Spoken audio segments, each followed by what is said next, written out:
Hi, this is Anna Imagination with the Healing Garden. Welcome to Pando. So I do things differently than most people. One of the lesser missions that I am on is about social media. Social media is a tool. It can either be used as a porn and gossip core center, which a lot of people use it for, or it can be used as an educational center. What social media is used for is 100% dependent upon the quality of person using it or the individual using it. So there is not enough education or information about this. And instead, there's a lot of screaming and squawking, which is the second stage of anger. So they're getting closer. But I focus on the third stage of anger, which is implementing change. So I 100% teach and lead through example only. I don't preach, I do. And I show you how, and then I break down the theory to give you the formula so you can follow if you want to. The mimic mirror repetition response is 100% how all of us learn. It's a part of the subconscious mind. It is identical to optic physics. It is optic physics in our brain, which is why children and people repeat what they see. So please do as I do and as I say, because I am aligned with both of those, as are the people in my circle. So one of the missions that I love doing is social media potential. It's teaching people, by example, a new way to implement a tool like social media. So I use YouTube as a laboratory for my journals to update my research. It's all of my visible errors. It's my humanity. I really want to talk about that because we live in a society where we are actually scolded for being human. We're ashamed for being human. So that's something I'm going to be talking about is how we are forced or exposed to being ashamed for our humanity. I throw my humanity right out there to show people this is what humanity is. This is what it looks like. It is feeling emotions. It is feeling and taking time for anger and hatred, and then quickly finding a way to divert that into something positive by choice. And by setting these examples, it shows people that emotions are good, emotions have a purpose, and emotions are meant to do things. So the other thing is, as far as social media goes, I use I use YouTube, I use LinkedIn, and I use Facebook. I'm not comfortable with Facebook. I really have not yet found my groove with Facebook. So that one's still like, eh. But LinkedIn is truly where I'm at home. That is my cozy space. That is my office, is LinkedIn. And YouTube is where I upload all my videos. It's my video archive. It's my blog and my journal archive. And that's where I put all of my videos, and then I distribute my videos in an organized fashion throughout my curriculum and my lesson plan inside my website. So it's all organized there. It's a hodgepodge of a hot mess on YouTube, but inside my course material, it's in a very strategic order. So that all being said, what LinkedIn is it is my living classroom. It is absolutely my in real life practical education that you actually can use for life. And in addition to that, it's showing what the true potential of social media can do when you know how to work it for you. A lot of people use it for marketing. That's where a lot of people use it. And I believe in a very different approach to marketing, where instead of blasting messages out, what I like to do is actually show you what I have. I show you the man behind the curtain, and I give you a taste. I give you an absolute full exposure of this is what I do. And this includes announcement boards. It includes information. It includes updates. So I do have a group that I'm still nurturing on LinkedIn where it's literally like an announcement board where it's like, okay, we're going to talk about this particular subject. So today in this particular video, it's basically a bulletin board. It's an announcement to say, okay, so this is where the status is. This is where everything is. I'm building a project. The project is actually built. Now it's just setting sail and pushing it out into the world. So that's where I am now. And it is refining this mission and honing it down and sculpting it. Business sculpting is an art form. Every business owner knows this. It is an art form to sculpt a business. And it's as much as there is a science to it, business sculpting is something that really, and that's why it takes 2 to 4 years for a person to build their business. So our purpose, our why is 100% for the underdog. I was an underdog, and it was, I get it. And these are the people in the world who stood by their ethical integrity no matter what. If anyone requires a hat off to massive pat on the back, it's the underdog. It's why we cheer them on in every movie and story. So our mission is 100% dedicated and done for the underdog, to acknowledge them 100% for the work they've done, for their ethical integrity, that they did not give up no matter what. Above all else, regarding their ethical integrity, these are people who lost love, who lost belonging, home, acceptance, wealth, and who suffered greatly for standing by their ethical integrity. So for them is the reason why we do what we do. We do this by not nurturing everybody at the bottom. There's 2 massive psychological reasons why we don't do that. The first reason is because when you go to the people at the bottom, what you end up doing is attracting a lot of people looking for handouts, which actually is highly toxic and disabling. What they need to be learning is a problem-solving skill. I did a lot of research on the homeless and a lot of research on the psychology of helping people. And I learned that when you help somebody, you actually deprive them of a chance to learn and master the problem-solving skill. To help somebody and take away that skill from them literally gets them one step closer to homelessness. For a long time, I thought that homeless people were begged because they were homeless. No, we have that reversed. They are homeless because they beg. They begged long before they became homeless. They never learned the problem-solving skill. These are the people, the homeless, are the people who literally never learned the problem-solving skill. They begged their entire life, and their life was filled with a bunch of enablers who helped them. They helped them right into homelessness. Every time you help someone, you help them closer to homelessness. They must learn the problem-solving skill. The other thing is they are, in order to make the most impact, and I learned this from Mother Teresa, in order to make the most impact, you don't work in a soup kitchen. You don't go to the bottom. There's so many resources for those people, for all those people down there. I've been there. I've eaten with the homeless. It's when you're standing at the top and you're teaching the leaders and you're helping and you're nourishing the leaders and you're giving them these tools and then teaching them how to pass those tools down into their network, which no one teaches them how to do, which is why so many businesses don't have a nourishing, healthy network in their business. And then to teach the communication systems how to implement communication into their network, to pass that down into the underdog through the top. It's gardening 101. That's how you nourish people, by literally going to the root, which is the people at the top, who are really the leaders at the bottom, empowering people. The problem is the people who are at the top never received the instruction that they needed, because our cultural system literally has no use or need for the independent thinker. So as soon as a business owner reaches that point in their life where they're ready to self-govern, they're on their own. And they had to fight tooth and nail as an underdog to climb to the top.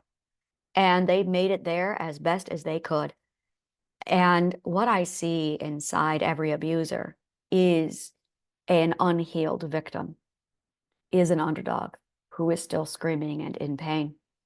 Some abusers have stopped being abusers and have gone on to heal. Some business owners have learned how to turn themselves into nourishing leaders. Not all business owners are unethical. Quite a few of them started off being ethical leaders, and they nourish that and they teach others.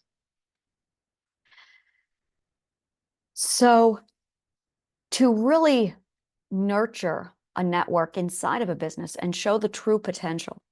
This is our way of nourishing the underdog at all stages of their life, whether they be at the bottom, in the middle, or at the top. If we just focus on the bottom, we'll never reach the underdogs who are above the bottom. So what we offer is literally an entire societal plugin called PANDO. It involves a healing garden, an educational facility for mental health, and it provides resources for leaders to become ethical leaders and to nourish their network. And that is our true focus. We spend a lot of time focusing on the ethical leader and providing them with the education and the resources at all levels so that they can rise to their greatest potential to become what they are. It has been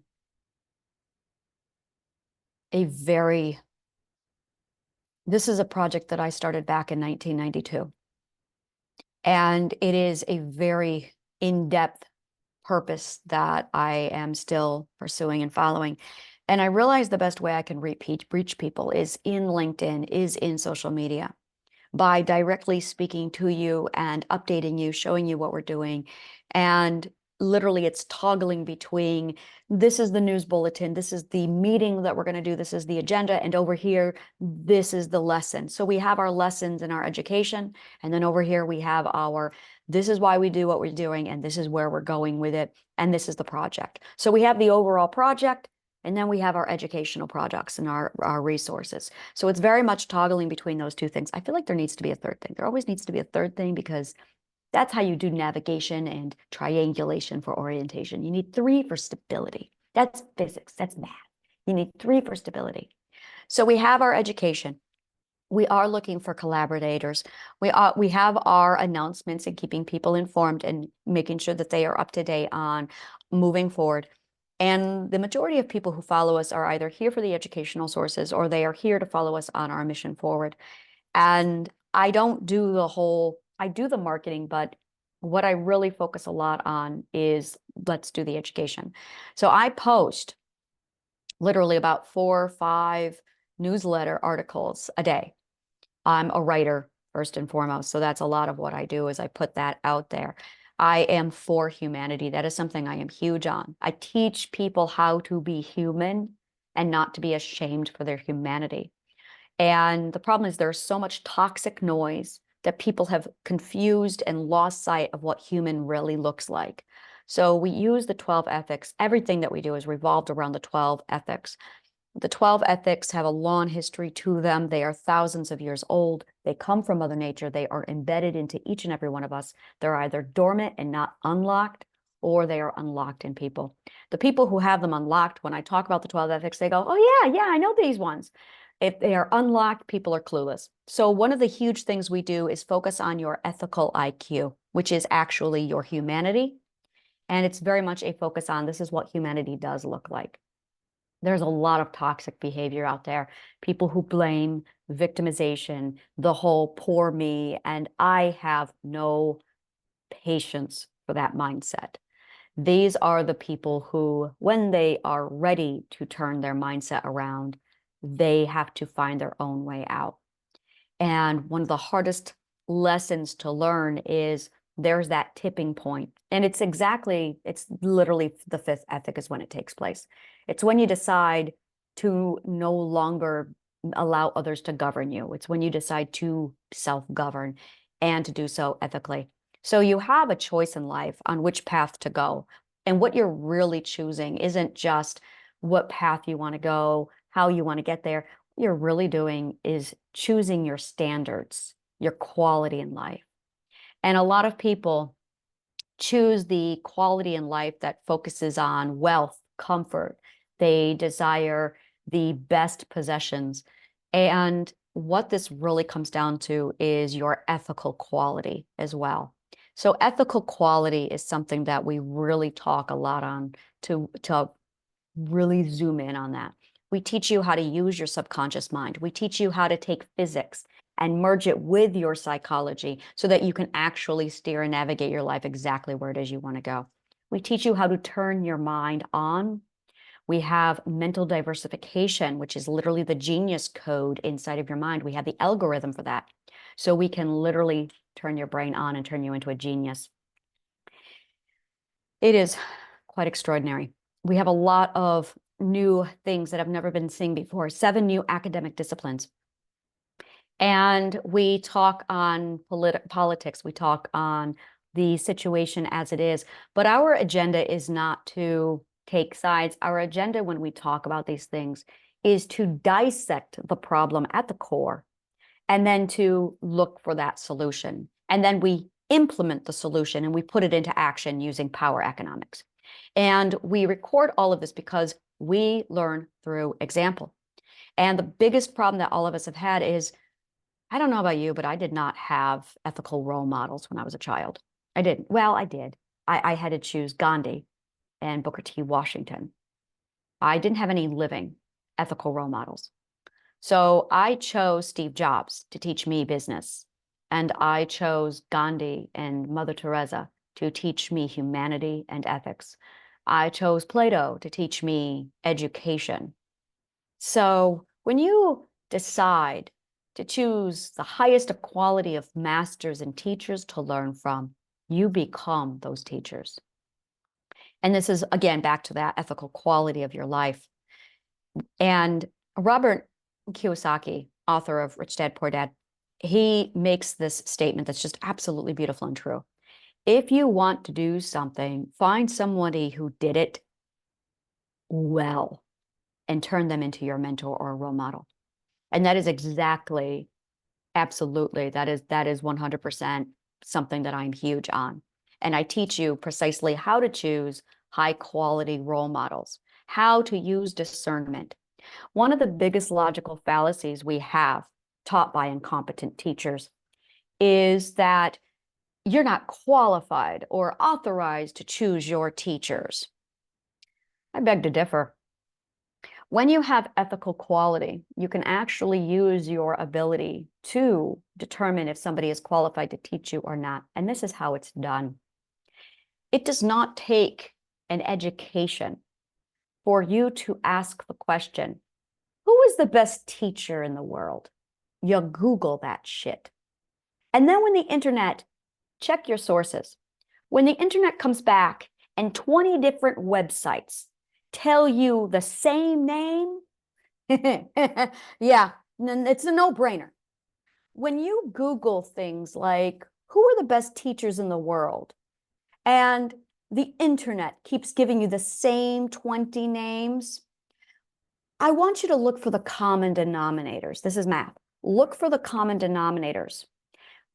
Are they all coming from the same place? I'm going to tell you, yes, it's called ancient Greece, which means ancient Greek knew how to produce high quality teachers, which asks the question, what did they know that we don't know? Which is where I went to school. I didn't have Google back then. I had the encyclopedia set. And sure enough, they all came back to the same area. So in addition, Google, who was the best businessman who ever lived? See what they come up with. See who they come up with. And then assess the style of business, their ethical integrity. You don't need to have a master's in business in order to decide this. What you do need is just some simple mathematics applied to real life. If you can do this formula, it does not require anything more than just this video and a little bit of instruction.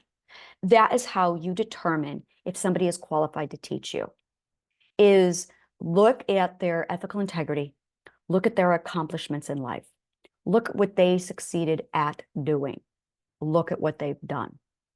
When they do that, you've got your role model. You know who to follow. Never let somebody who has not done do or show you. Don't do it. Don't do it. If you have somebody who failed at cooking and then they teach you, you are going to fail at cooking. If you have someone who failed at living life, most teachers everywhere, because they're not living life, they're going to teach you how to fail at living life. Oh, look at that. Coincidence? Do the math. Do the math. Trust the math. Look at somebody who has succeeded at living life. Use them as a role model. You want X, find somebody who's done it. Robert Kiyosaki of Rich Dad Poor Dad says the exact same thing. He succeeded at this. He was 9 years old when he went out of his way to find somebody who was successful at being rich. And he compared Rich Dad's mindset and philosophy, Poor Dad's mindset philosophy. I cannot tell you enough how much more his book had more to do with life itself than just getting rich. Absolutely read Rich Dad, Poor Dad. It is a phenomenal book. It teaches so much in life. Stephen Covey's 7 Habits for Highly Effective People. Now, I'm going to save you a spoiler. Stephen Covey talks often about ethics, about how ethics are vital to a person's success. The 12 ethics. The 12 ethics are 3 things. The first thing that the 12 ethics are is the common denominators located in every world religion and philosophy for over 5,000 years. They are the common denominators of all spirituality. These are the 12 ethics. The second thing that the ethics are is the integrated subject matters that are studied in academic disciplines. When you take all the academic disciplines that you learn in school and throughout life and you integrate them into one, you get the 12 ethics. The third thing they are is the integrated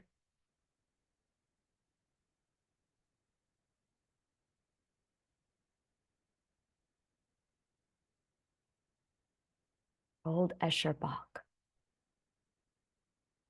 Gold Escher Bach. The 12 ethics are Gold Escher Bach. They are the parent of the Fibonacci sequence. They are the solution to Tesla's 369 theory. Nietzsche, Tesla, and Einstein, all 3 reached a conclusion. All 3 of them before they died. When you integrate their conclusions, it's the 12 ethics. That's what the 12 ethics are. It's not my shit. It's Mother Nature's. I just interpreted them. And when you study the 12 ethics, you're going to find out that literally 100% of everything in this world focuses around the 12 ethics. It's extraordinary.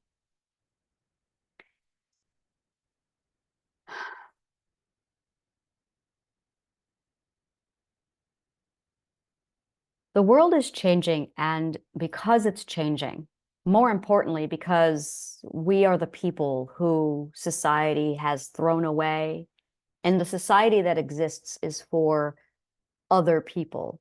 There's no society here to fill in the blank. It's literally a white canvas. We have a white canvas with which to paint whatever society we want, because no one's been here before. I have studied sociology since I was 12. So I'm looking at all the different societies and I'm going, there's a lot of stuff that's good from the societies. Let's cherry pick the best of the best from all the societies and turn them into a hodgepodge.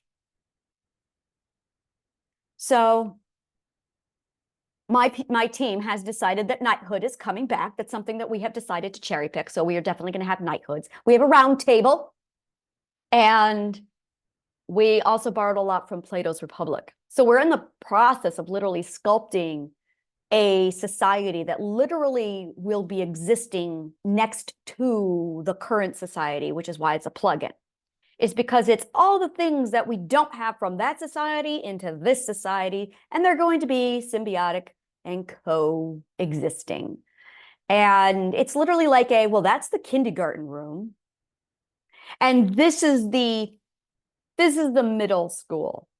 We're working on a high school already. So if you think about it like that, that's exactly what we've built. It's society, the next level. That's what PANDO really is. Society, the next level. It is for the people who are done with being governed, going, okay, I know how to self-govern myself. Thank you very much. I'm ethical now. Thank you. And you are leaving the unethical playground and you're coming over to the ethical side, going, oh, wow, look at this. Everyone's an adult over here. Yes, everyone over here is an adult. Welcome to the ethical side. We know how to self-govern. So we're going to start right off by giving you all the things that Wonderland failed to provide you. We want to get you started right off on the right foot. We've got the 7 new academic disciplines. We have the school and the education for DIY healing, DIY self-teaching. We have the prosthetic subconscious mind. We have the algorithm for the subconscious mind over here. We have physics and psychology that have merged. We have a lot of new material. And we want to welcome you absolutely to Pando. And DM me if you have any questions or if you need guidance. It's a lot of resources and it's all really wonderful stuff. Our primary focus is making sure that our network works for you. So thank you so much. And may the kindest of words always find you.